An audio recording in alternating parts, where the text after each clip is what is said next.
Hello, Assalamualaikum students. Today I'm going to start exercise 6B and I'm going to start from question number 7. Last class में आपने question number 3 किया था. Question number 3 के बाद 3 and 4 both are same questions, while 5, 6 and 7 ये तीनों graph के questions हैं and I'm going to solve question number 7. ठीक है ना, क्योंकि तीनों एक जैसे ही हैं तो मैंने 5, 6, 7 में से question number 7 अभी select किया है. So question number 7 यहाँ पे solve करके दिखा रहा हूँ आपको. Basically in the question he said that the diagram shows triangle ABC with vertices A, B and C. ठीक है. Find the lengths of AB, BC and AC. So all the three coordinates are given and you have to calculate the length of AB, BC and AC. तो ये आप calculate कर सकते हैं through the distance formula. और distance formula मैंने पिछले questions के अंदर भी एक्सप्लेन कर दिया कि डिस्टेंस फार्मूला आप किस तरह से अप्लाई करेंगे. ठीक है. सो डिस्टेंस फार्मूला अप्लाई करके तीनों लेंथ्स कैलकुलेट कर देंगे, ए बी की, ए सी की और बी सी की. ठीक है. एक पॉइंट मैं यहाँ बताना चाहूँगा कि ए बी की लेंथ बहुत इजीली कैलकुलेट वैसे भी की जा सकती है कि यहाँ पर ए बी आपके पास बेसिकली है ये अगर कोई लाइन बिल्कुल एग्जैक्टली हॉरिजॉन्टल होती है या वर्टिकल होती है तो उसकी लेंथ इजीली कैलकुलेट हो सकती है. Like in this case this is a vertical line. ठीक है. तो वर्टिकल लाइन की लेंथ बहुत इजीली कैलकुलेट हो जाती है. कैसे कि आपने बस बी से लेके ए तक देखना है कि कितने यूनिट्स इसकी लेंथ है. तो बी से ए तक आप देख लो, बी है -2 पे और -2 से +1 तक, तो ये 1 यूनिट यहाँ तक, फिर सेकेंड यूनिट इधर और फिर थर्ड यूनिट यहाँ पे आ जाएगा. ठीक है. तो बेसिकली ये आपके 3 यूनिट्स तक ये इसकी लेंथ है. तो हाइट ऑफ ए बी होगी आपके पास 3, राइट. अगर इसी तरह कोई हॉरिजॉन्टल लाइन होती है तो वो भी आप विदाउट डिस्टेंस फार्मूला भी कैलकुलेट कर सकते हैं. ठीक है. अगर कोई लेंथ इस तरह से ग्रिड के ऊपर लाइन दी जाए तो ग्रिड के ऊपर अगर हॉरिजॉन्टल या वर्टिकल हो तो आप इस तरह से उसकी लेंथ कैलकुलेट कर सकते हैं.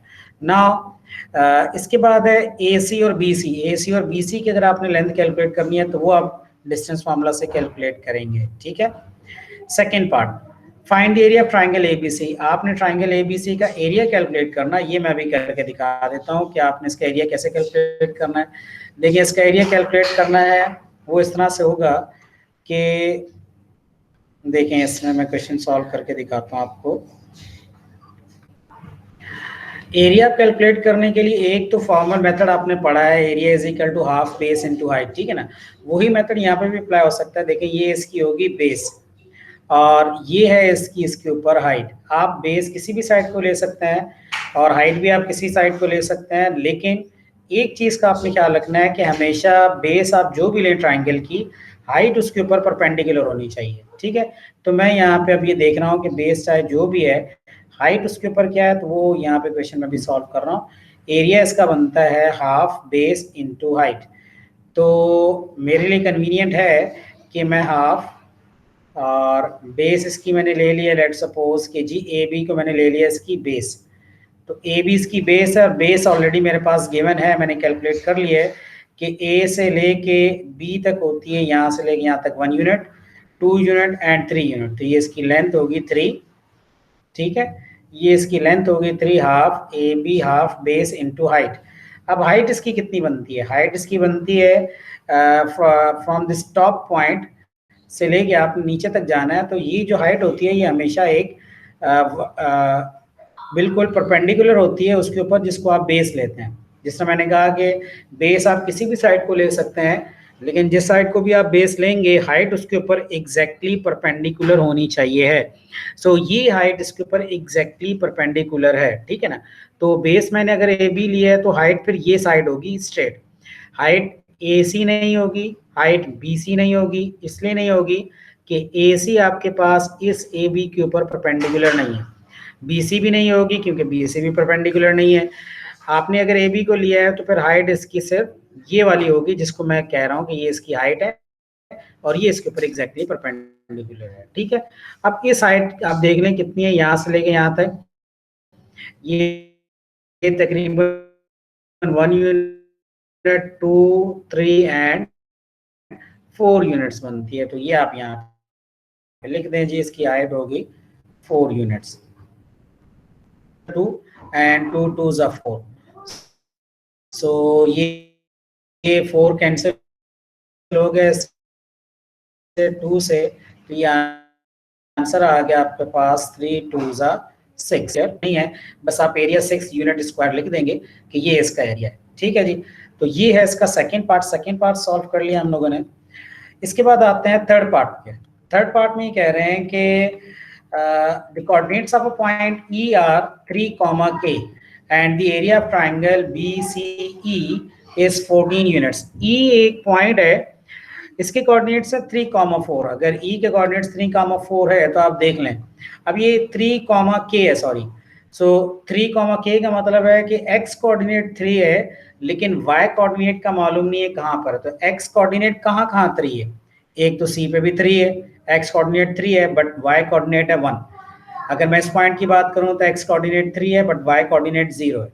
इस पॉइंट की बात करूं x कोऑर्डिनेट 3 है बट y कोऑर्डिनेट 1 है। मीन इस लाइन के ऊपर जहां पे भी चले जाएं x कोऑर्डिनेट 3 है और y कोऑर्डिनेट उसके ऊपर अननोन है, वो कुछ भी हो सकता है। ठीक है, तो मैंने इस तरह करके एक लाइन बना ली। हमें इतना पता है क्योंकि हाफ इंफॉर्मेशन है हमारे पास इतना इंफॉर्मेशन है कि लाइन यहाँ पे इसके ऊपर एग्जैक्टली ये इस तरह करके वर्टिकल है। इस वर्टिकल लाइन के ऊपर कहीं पर भी पॉइंट ई लाई करता है। तो अब क्योंकि हमें मालूम नहीं है कि ई कहाँ पर है, तो मैं यहाँ पे सपोज कर लेता हूँ कि कहीं पर भी है। लेट सपोज, आप सपोज कर सकते हैं कि वो इस पॉइंट पे, कहीं और भी आप देख सकते थे। इस पॉइंट पे अगर ई है तो यहाँ से अगर आप ट्राइंगल को कंप्लीट करें, अगर ये पॉइंट ई है तो मैं एक डॉटेड लाइन बनाता हूँ क्योंकि ये हमें कंफर्म नहीं है। तो मैंने एक डॉटेड लाइन बनाई है, ये डॉटेड लाइन बना के मैं ये दिखा देता हूँ आपको कि बी सी और ट्राइंगल थी हमारे पास।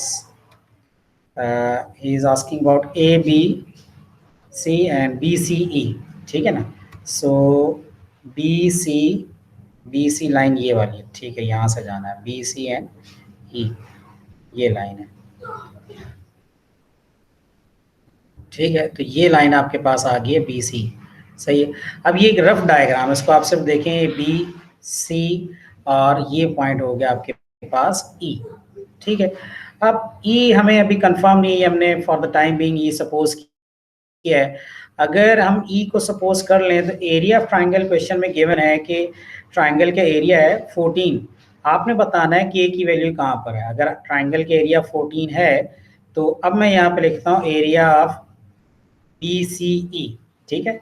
तो BCE ट्राइंगल मैंने लिखी इधर, एरिया ऑफ ट्राइंगल BCE, तो BC एंड E, ठीक है। सो अगर आप इसकी बात करते हैं, इस ट्राइंगल के एरिया की बात करते हैं, तो यहाँ पर फार्मूला होगा हाफ बेस इनटू हाइट। अब E चाहे इस लाइन पे कहीं पर भी हो, ठीक है ना, E चाहे इस लाइन पे कहीं पर भी हो, बेस आप क्या लेंगे, ऐसी बेस लेंगे कि हाइट आपके लिए इजी हो जाए एक्सेस करना।